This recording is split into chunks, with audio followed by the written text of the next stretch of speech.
নমস্কার, welcome to Amazon study. চলে এসেছি সময় পরিমাপের আবার একটি নতুন এপিসোড নিয়ে। এই অঙ্কগুলো আমি করাচ্ছিলাম পশ্চিমবঙ্গ প্রাথমিক শিক্ষা পর্ষদের আমার গণিত চতুর্থ শ্রেণীর আমার গণিত অঙ্ক বইয়ের পূর্বপাঠের পুনরালোচনার সময় পরিমাপের যে অঙ্কগুলো রয়েছে সেগুলো, মানে এগুলো কিন্তু তৃতীয় শ্রেণীর যে অঙ্কগুলো ছিল সেই অঙ্কগুলোই চতুর্থ শ্রেণীর অঙ্কগুলো শুরুর আগে পূর্বপাঠ নিয়ে যে আলোচনা হয়েছিল সেখানে এই অঙ্কগুলো রয়েছে, সেগুলো আমি করাচ্ছিলাম এক্সটেন্ডেড পার্ট। 24 পৃষ্ঠার 4 নম্বর অঙ্ক অবধি আমি করিয়েছিলাম। 5 নম্বর অঙ্ক থেকে আমি করাচ্ছি পরপর। 5 নম্বর অঙ্কে ক্যালেন্ডার থেকে দিনগুলো গুনতে বলেছে, সেইগুলো ক্যালেন্ডার তো এখানে আমার পাশে আপাতত নেই, তো সেটাই আমি আঙুলে গুনে বের করব। আমরা তো এমনি জানি কোন মাসগুলো 31-এ হয়, কোন মাসগুলো 30-এ হয়, আর কোন মাসটা 28 বা 29-এ হয়, তো সেটা হিসাব করে আমরা করছি। চলে যাচ্ছে 5 নম্বর অঙ্কে। 2 জুলাই থেকে 7 আগস্ট, 7 আগস্ট বাদ দিয়ে 2 জুলাই থেকে 7 আগস্ট পর্যন্ত দিন, 7 আগস্ট বাদ দিয়ে কিন্তু গুনতে হবে কতগুলো দিন সেটা বের করতে হবে। জানুয়ারি মাস 31-এ যদি হয়, তো সেই হিসেবে যদি আমরা যাই তাহলে জুলাই মাস হবে 31-এ।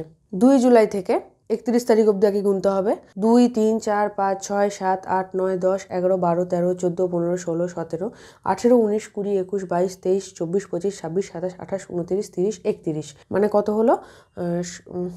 16 আর 14, 30 দিন। জুলাই মাসে পেলাম 30 দিন। তারপরে আসবে আগস্ট মাস, আগস্ট মাস হবে 31-এ। তারপরে আসবে সেপ্টেম্বর, সেপ্টেম্বর মাস আবার 30-এ। ও আগস্ট তো 7 আগস্ট, আমি তো অঙ্কটাই ভুল করছি।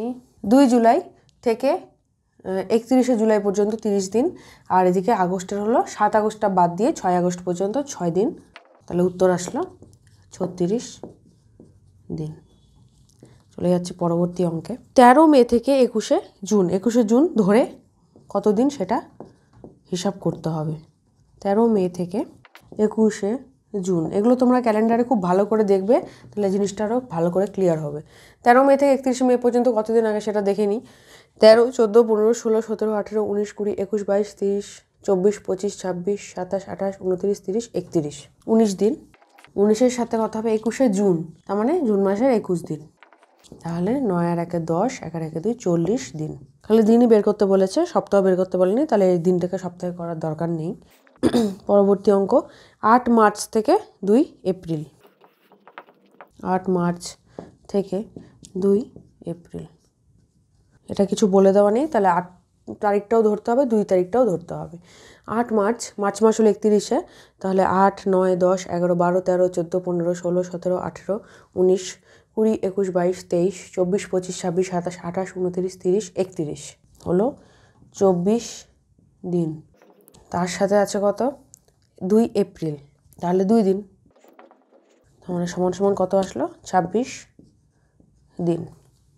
এবার চলে যাচ্ছি পরবর্তী অঙ্কে। পাশে জায়গা আছে তাই আমি পাশেই করছি। ঘ নম্বরে বলা আছে 23শে জানুয়ারি থেকে ফেব্রুয়ারি, কোনো কিছু বলা নেই, তো যে কোনো কিছু আমরা বসাতে পারি।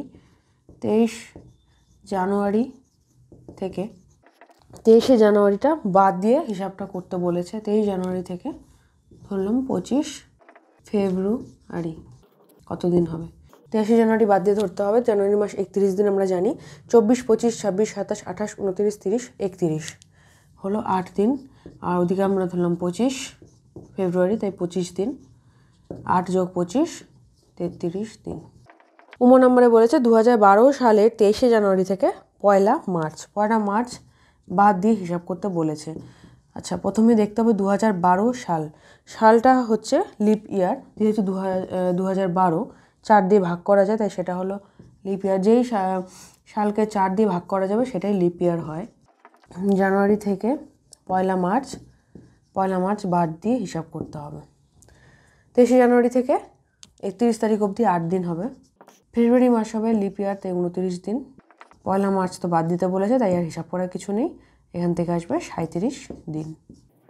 এবার চলে যাচ্ছি 6 নম্বর অঙ্কে। 6 নম্বর অঙ্কে বলা আছে আমার মাস্তুতো দিদি আমার থেকে 3 বছর 7 মাসের বড়, আমার বোন আমার থেকে 1 বছর 6 মাসের ছোট, আমার বয়স 9 বছর 5 মাস। তাহলে মাস্তুতো দিদির বয়সও বের করতে হবে, বোনের বয়সও বের করতে হবে, আর 3 জনের মোট বয়সও বের করতে হবে। প্রথমেই দেওয়া আছে মাস্তুতো দিদি আমার থেকে 3 বছর 7 মাসের বড়। প্রথমেই লিখব আমার বয়স সমান সমান 9 বছর 5 মাস, 9 বছর 5 মাস। আর আমার থেকে আমার মাসতুতো দিদি, আমার থেকে দিদি, আমি দিদি লিখলাম, 3 বছর 7 মাসের বড়। 3 বছর 7 মাস বড়। বড় যেহেতু তাই যোগ করতে হবে। তাহলে মাসতুতো দিদির বয়স কত হবে? এখানে 7 আর 5-এ 12 মাস আসলো, 9 আর 3-এ 12 বছর। 12 মাসকে, 12 মাস মানে কত? 1 বছর হবে, তাই 12 যোগ 1 লিখে দিলাম, সমান সমান 13 বছর। উত্তর। একটা অঙ্ক যেহেতু হয়ে গেল, তাই এটার উত্তরটা লিখে নিচ্ছি, তাহলে ভুল হওয়ার সম্ভাবনা কম হবে, না তো শেষে সব উত্তর লিখতে গেলে একটা উত্তর মিস হয়ে যেতেই পারে। আমার মাসতুতো দিদির বয়স 13 বছর। এবার আছে, আবার বলেছে কি আমার বোন আমার থেকে, প্রথমে আমার বয়সটা লিখে নিই, তারপরে দেখছি। 9 বছর 5 মাস, এটা হলো আমার বয়স। আমার বোন আমার থেকে 1 বছর 6 মাসের ছোট। আমার থেকে বোন 1 বছর 6 মাস ছোট। ছোট হলে কী হবে? বিয়োগ করতে হবে। 5-এর থেকে 6 তো কখনোই বাদ দেওয়া যাবে না, তাই 9 বছর থেকে 1 বছর নিয়ে নিলাম। এখানে পড়ে থাকলো 8 বছর, এখানে 12, 5-এর সাথে যোগ হবে, 12 আর 5-এ 17। 17 থেকে যদি 6 মাস যায় তাহলে পড়ে থাকবে 9 মাস। আর এখানে 8 বছর থেকে 1 বছর গেলে পড়ে থাকবে 7 বছর। তাহলে আমার বোনের বয়স 7 বছর 9 মাস। এই উত্তরটাও লিখে নিচ্ছি। আমার বোনের বয়স 7 বছর 9। এবার 3 জনের মোট বয়স বের করতে হবে। আমাদের 3 জনের মোট বয়স। আমার বয়স প্রথমে লিখছি, যেটা দেওয়া আছে। আমার বয়স 9 বছর 5 মাস। আমার দিদির বয়স কত আছে? কত বেরোলো? 13 বছর, কোনো মাস নেই। আমার বোনের বয়স 7 বছর 11 মাস। এই সবগুলোকে এবার যোগ করতে হবে।